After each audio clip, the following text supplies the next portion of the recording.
I just went to a local comic book con. Was I able to stay on track and get the books that I wanted? Stay tuned to find out.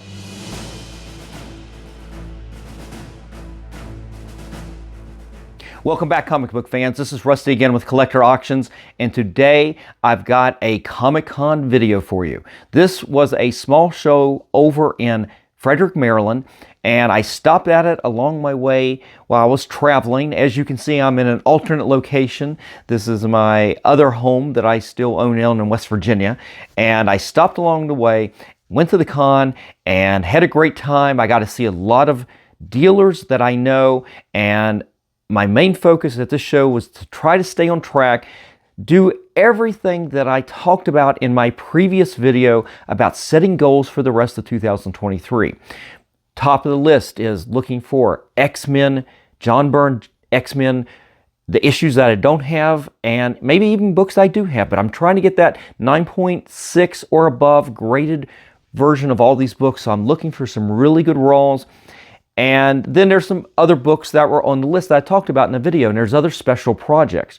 So these were on top of the mind when I went into the show, and I'm going to show you some footage of the show first so you can get a feel for the show, and it's a really nice show. It's a lot bigger than the other local shows in the area, but one of those shows is actually those people actually, Show Promotions puts on this Comic-Con, and I want to say it happens twice a year in Frederick, but it's a big, giant hotel ballroom. It's not a small hotel ballroom, it's a big hotel ballroom. And a lot of dealers, and just about every one of the dealers that I usually see here in Maryland at the other shows, I see at this show too. So, and there were a few other dealers as well. So there were a lot of great books, all the way from Golden Age goodness to today's modern variants, as well as toys, some anime, and there was a lot of people doing cosplay. And we had a handful of local artists that were there, and we'll talk about that just a little bit because I ended up buying some prints from one of the artists, and those were pretty cool. I think you'll enjoy that. But first, just sit back, enjoy the footage, and then we'll get into it, and I'll show you the books that I ended up picking up.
All right, so I hope you ended up enjoying the footage from this show. I tried to give you a flavor of the things that you could find there. I didn't have a lot of time because I was traveling today, but I tried to get enough shots so you could see that it wasn't just comics. There was toys, there was anime, fun stuff there too. And what was special about the show was most of the dealers that I know were there, and I got to say hi to every one of them. But also there's two of the other YouTube comic book creators are there. One of them is actually set up, and that is Rob from Cool Stuff Collectibles, and you saw him in the video at the very end waving. And then there was Longbox Love Affair, and now I didn't see him for very long. I don't think he stayed very long, so I'll be interested in watching his video coming out of this and seeing what he picked up. But it's great to see those guys, and shout out to both of those channels. Guys, get a chance, watch those channels. These are some really good comic book content creators here in this Baltimore, Washington area. But today was about going to that show. For me, was going in there. Let's stick to the goals that I set in the previous episode, in last week's episode, about what to do for the rest of 2023. I have plenty of books that I literally have been cleaning and pressing with. The majority of them are going to be sent to CGC at some point, that's to add value to the books, right? That's why I do this. Whether it's for the PC or to sell to help pay for the hobby. And I think I counted up, I've been pressing and cleaning and just storing these books, waiting, and I'm up to 5 short boxes of books I've done. And I don't need to keep buying books right now just for that intent. Let's focus on these projects. As I mentioned, the John Byrne X-Men. There are a couple graded books from the previous video. I said that I'm looking to upgrade those graded versions. In these cases, I'm going to have to find raw on those and clean and press them to get them up, because if I want to get the grades I want, I'm not going to be able to buy those books graded. It's just going to be too expensive. Spider-Man 121. 122 are 2 of those graded books, for example. I'm looking for those replacements to get better versions of those things. So those, as I said, special projects like that. And what I ended up doing was I circled the room probably twice, and I looked at, as I normally do, I look at the walls to see if anything's standing out. And I think the thing that jumped out at me today, and it was a book that's high on my list, is X-Men 101. And I kept seeing that book, and it's definitely on the list. I talked about it last week, and I ended up pulling at least 3 or 4 of those down to look at them today, and it's not a cheap book. But I wasn't finding the conditions that I liked, except for one dealer, and that dealer, I want to talk about this one particular dealer at the end of the show today. Just so if I forget and I don't do it, guys, call me out on it, and I'll do it in a future episode, because it kind of struck me at the end about this one particular dealer. But I couldn't find that book, and then there were other X-Men. There's the John Byrne X-Men. The ones I was looking for in particular were issue 109. I wanted another copy of that to work on. The one I have right now is actually in really good shape, but I'm always looking for a better one. I need a better copy of 117. I've got them all, but better copies I'm looking for. And 130 were the 3 on the top of the list. And I looked at all 3 of those at several different places, never found one except for that dealer I mentioned to you a moment ago, that the price, there was a defect. It wasn't about the price, it was about the defect. And I didn't want to chance it. I don't want it getting graded down below a 9.6. I mean, that's kind of and for my PC, it's a waste of time. And it wasn't like I was struggling, but by the 3rd trip around the room, I'm sitting there going, okay, I might have to think about some of the other projects I'm working on. Now, one of those things, and I didn't talk too much about this last week, is I have been sending books down to CGC for a lot of their signature signings. They've been bringing in some top-rate talent down there to sign in-house. And there were several of those, and all of a sudden I found a book that was on my list, and I'm going, okay, maybe this is what I'm doing today. And let me just show you the books, and you'll kind of laugh. The first book that got me started today was this right here. I got 2 copies of it. It is Batman issue 92. This is the variant cover. The first cover appearance of Punchline. And this right here is by Artgerm. And Artgerm they just announced a signing with him and several of the other artists that he's associated with. And this is special to me because this was the very first book I ever got when I purchased my very first 9.8. I love this cover. It helped me really like this character and kind of got me started buying her real first appearances. But I've always enjoyed this cover. I still have my 9.8. And James Tynion had been at a local shop near me here recently, and I had, I think, 4 copies of this I bought just for that signing. And I took it and I had him sign it, signed the 1 copy out of the 4 that was actually really good, with the intent that maybe someday down the road I'll get Artgerm someplace and then I'll send it into CBCS. Well, Artgerm's doing a signing at CGC, so I can't send that book in. I looked at the other 3. All 3 of them have defects that I can't fix. They're color breaks. One is dimpled. It's really weird. So I found this book at this one particular dealer, Groundbreaking Comics, and I love dealing with this dealer. Guys, get a chance to go to any of the local shows, you'll usually see him there. Lots of modern books with a lot of variants at really good prices. I picked up a lot of these Something's Killing Children prints, not the first print, a lot of the additional printings of the first 2 issues from him over a year ago. Actually, we're going on close to 2.5 years, or a year and a half now. Just a lot of stuff there, and I really wasn't interested in buying modern, but all of a sudden I found this, and as I'm digging right next to it, and as I said, that Artgerm's on the list, there are other artists as well, and we'll start going over, but right next to it, because that was Batman, and we've got Spider-Man, and we had the Amazing Mary Jane. And this is a cover that I knew he did, but this is the secret retail variant, I believe. And I'm going, it's not that expensive, and this dealer was doing 25% off. So I went and picked this copy up as a potential additional book to send to Artgerm. And what do you know, we're still in the Batman boxes, and they've got Catwoman. And I'm thinking, well, wait a minute, I need to look at some Adam Hughes covers. Adam Hughes is down CGC. Those Catwoman covers are great. Well, what did I find? But this is Catwoman number 4. This is go back to Artgerm. Artgerm did this cover. Man, take a look at this. This is so photorealistic. It's an amazing cover. And it wasn't on my radar, but I've seen it before. I'm aware of it. But man, seeing this in person, this is spectacular. And I think right now I'm leaning toward that Punchline cover and this one for Artgerm. This is amazing. Beautiful work. But I didn't stop there. I started going through the boxes, and there's a couple other artists there, and one of them is a big one, and I talked about it in the last video as a special project. It's the Alex Ross. Actually, 2 videos ago, looking for Alex Ross books. I'm looking for Marvel's, especially issue 4. I've got it, but there's a little bit of a defect that I don't know if it's going to knock it down, and I really don't want to send it and get anything lower than a 9.8 when I get it signed.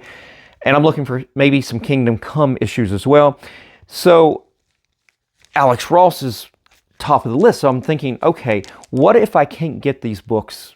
If the books I have aren't, if I finally get ready to send it and I don't think it's good enough, I still want to get an Alex Ross book signed. So this particular dealer where I picked up the Catwoman and all those previous issues right there, I started looking, and he had a whole run of the brand new Timeless Villains variants that Alex Ross has been doing, and it's coming out right now. And he had there was a Dark Phoenix, and I went in there and picked the very best copy.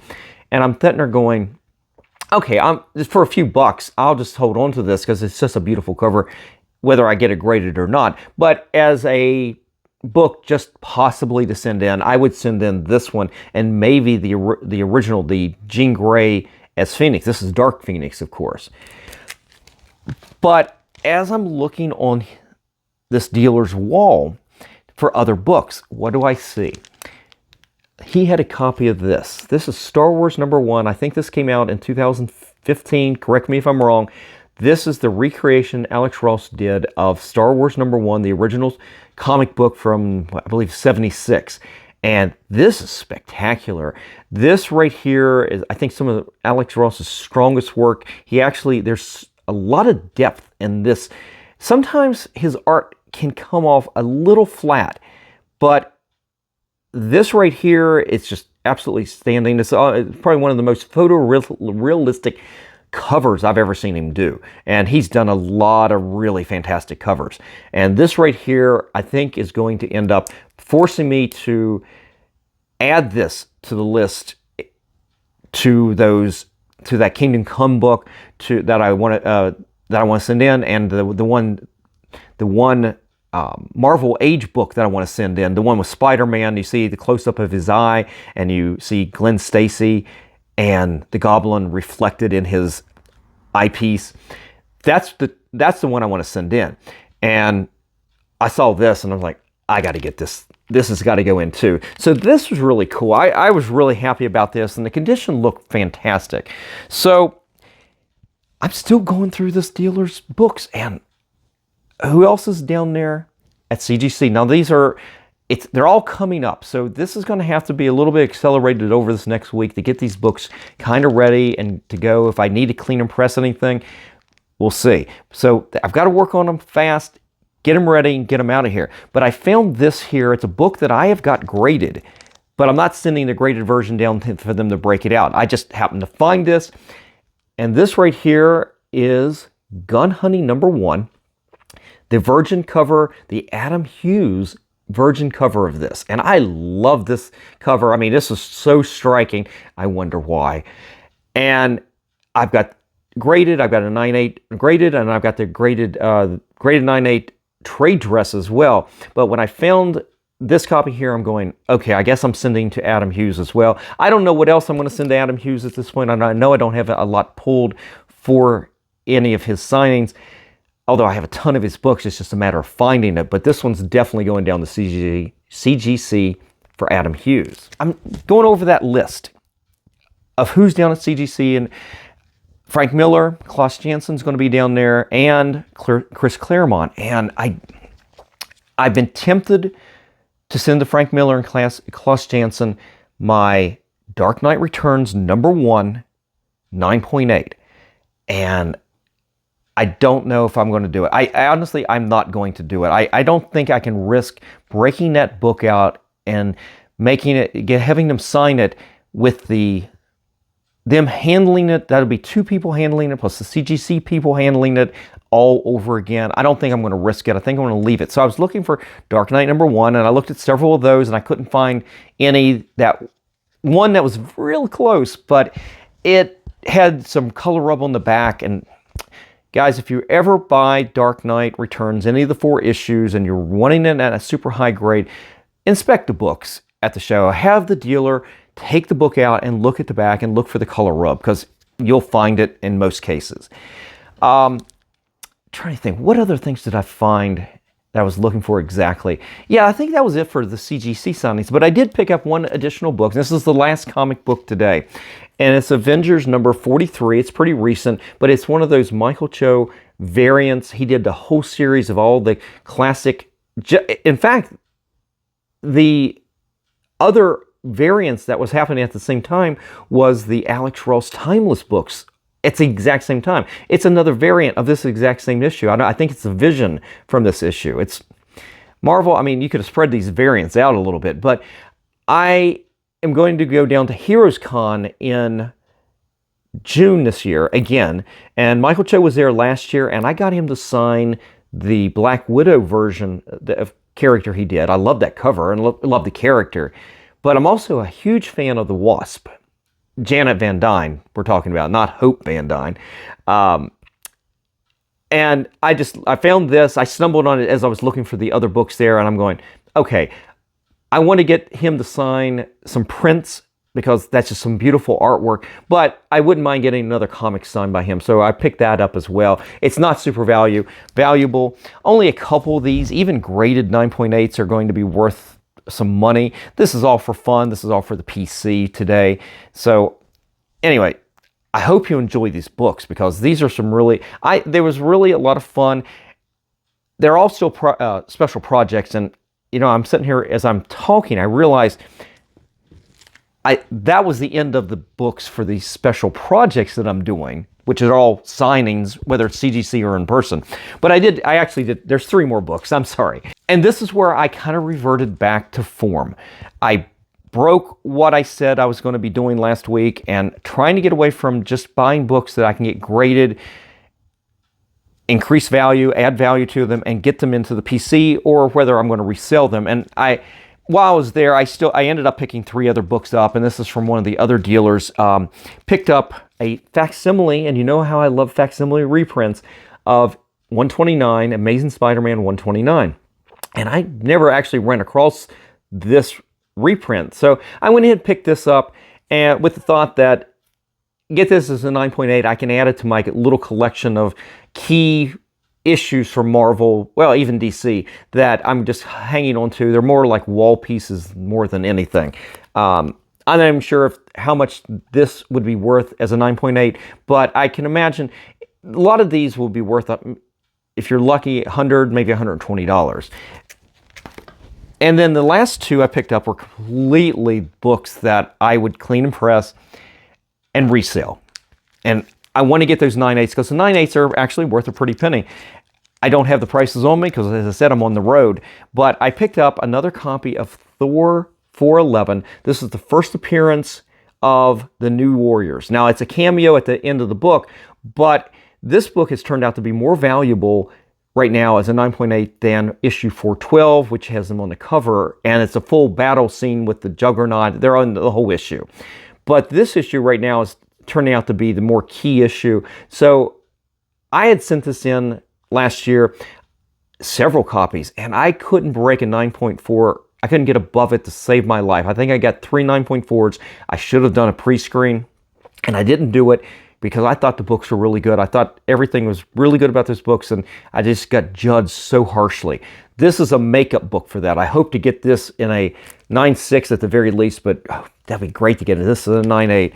And then the last one is a book that I had as a kid. In fact, it's the first time I'd ever read this story was in this Marvel Tales reprint of Amazing Spider-Man 121. It's the death of Gwen Stacy. I had never read that story until I picked up this Marvel Tales reprint. My very first Spider-Man that I had as a kid was issue 122. I learned Gwen Stacy's dead, and then the Goblin's dead, and what a fantastic story to start off with, but I never knew how it got there until I saw this reprint. And I had it as a kid. I'm sure it's still in the PC someplace in the reader bins that I keep at the house, in the attic, really. This, though, was in a really nice shape, and there's surprising value on these kind of reprints as well. Not just facsimile reprints, but the reprint type issues like this. And I know that Marvel Tales, you can get some really nice key issues graded and still have some good value. I'll have to look it up. I have no idea what this really is going to be worth, but this was kind of for fun, and I didn't buy a lot of stuff today. So that was for me more than anything right there.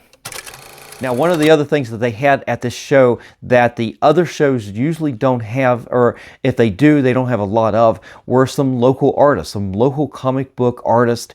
And one of these is a woman that honestly, I have no idea who she is. I see her at this Frederick Comic-Con all the time, and I know that she sets up at the Baltimore Comic-Con. And as I was talking with her, she says she's also does other shows throughout the country as well. And the art is really striking. I've seen her in Baltimore where she has a much bigger display, and the art design style is really good. She's not a comic book artist, she's an artist, and she's using the character likenesses and creating these prints that she has for sale. And I ended up picking up some. After seeing her there for the last year or so, I finally picked up some prints, and let me show you what I picked up. They're fun. They're going to be gifts, and if my daughter sees this, she'll spoil the surprise, but we'll see if my daughter even, this will be a good test to see if she even watches the videos. But I picked up, she's such a Harley Quinn fan, I ended up picking up a couple of Harley Quinn prints. Let's see if I can get this in here. I thought this was really cool. It's just a cool design, good use of color. It's definitely a style. I thought it was pretty neat, and it wasn't all that expensive. The artist, as I said, I wish I knew her name. She doesn't actually have her name on here. She has her signature right here, but I don't know. I can't even read that. I think it's Amy Amac, AMK. I'm not sure. But she signed all the prints, and you can see she signed right here over Harley's crotch, so a little hard to see. She signed so fast. I mean, before I even had a chance to say, hey, use a silver marker so it'll pop out and you can see it, she just signed them. And I'm like, crap, I really wish you'd give me a chance to tell you how I would have liked to have had those signed, because she signed all 3 of these, and this one's the worst. No, it's a beautiful print. Love this print right here. But before I zoom in, can you guess where she signed? Let's go in. Let's go in. Oh yeah, let's sign black on black. I mean, seriously, that's B game, guys. B game. But it's still a beautiful print, and my daughter will get both of those. The one she's not going to get is the one I'm keeping, which is Agent Carter. I love Agent Carter. I love the TV series. I loved her in the Captain America and the Avengers films and everything. But this is one of those things that maybe I'll have to do an episode one day where I talk about the storylines I wish Marvel MCU had developed. They set these pieces and these characters in places, and if you're a true fanboy, you're sitting here really thinking, we're going to see something really good. And Agent Carter, for me, the second season, while it was good, kind of just went off on its own. And I'm sitting there going, guys, can we not get Peggy Carter helping create S.H.I.E.L.D.? I mean, the agency she's at was the foundation for S.H.I.E.L.D., but they did nothing with her, showing her how that she helped make S.H.I.E.L.D. And I always thought that, let's see that. I thought that's what the TV series was going to be about. And especially after that scene and when she died in, in Civil War, and Steve Rogers says something about, it's one of the reasons I went to them is because you were a key part of starting S.H.I.E.L.D. And I'm wanting that. That's what I wanted the TV series to be about. The first season set the foundation. Second season just went off on its own. And I thought, how cool. I'm going to throw it out here, guys. You tell me what you think. Yeah, let's talk about the creation of S.H.I.E.L.D., but I thought it would have been so cool if they could have brought in the Winter Soldier, the Russians. We're talking the mid-50s at this point. The Russians break out the Winter Soldier for a key assassination hit, and Peggy Carter, I don't want to say crosses paths, but it would have been so cool to see them come this close to crossing paths, but she never knew that was Bucky Barnes. I mean, that would have been so cool to see that on the small screen, but alas, I don't think we'll ever get that at this point. They've moved on. I haven't moved on though, so it is what it is. But anyway, I hope you enjoy these prints. Yeah, she signed. By the way, the artist, you can see it in the reflection right there. She literally signed it. Let's find the darkest spot on this print and sign it. Do you think it's because she thinks it's going to, if she signs over here, that it will take away from the art? I mean, I always love seeing the artist's signature on prints like this. I get these all the time. And it would have been nice to see that signature right there, so it would have popped out. But great prints. If I can find out the next show I ever see her at, I'm going to remember to ask, hey, what's your name? That would probably be a pretty good idea to be able to promote yourself. Or if you're selling prints like this, seriously, put a web address on here, because I might want to go back and buy another print from you. But as it is, I'm not going to see you until I see you in Baltimore Comic-Con probably later this year. But pretty good prints. I think my daughter will enjoy those Harley Quinn prints. So guys, I hope you enjoyed this video today. I felt like I stayed on track in terms of working on special projects. It wasn't the initial special projects I thought I was going to do. I didn't get any of those key books that I've been talking about, but with the signings, CGC signings and everything, I felt like I did really good today on these kind of books. These are going to look really good graded once I get them in the CGC, once I get them signed and once we get them back. You know, I'll do an episode on that at some point. But that's it for today. I hope you enjoyed it. I hope you enjoyed the footage from the show. Oh, and before I go, I said I was going to do this. I was going to talk about one particular dealer there. And I will tell you this. When I went to look for those X-Men books, this dealer had them. He had the 301, the 117, the 130. He had a whole run. They had just come in. This collection had just come in. And these books were the best books I saw all day. I mean, from start to finish, these were spectacular books. But this particular dealer, I don't know what planet he is living on, because the prices that he has, he does a couple things that just absolutely drive me nuts, to the point where I normally don't even stop at his stand anymore. Because if he has the book, he starts off with, he has no prices on anything, and he will pull the book and he will pull out the phone and he will look up every price, and it drives me nuts. I don't know how you guys feel about that, but it drives me nuts. I want to see a price. I want to know where I'm going to start negotiating with. I don't want to feel like I'm going to get the shock. It's sticker shock. And that's the second part of this. It's sticker shock.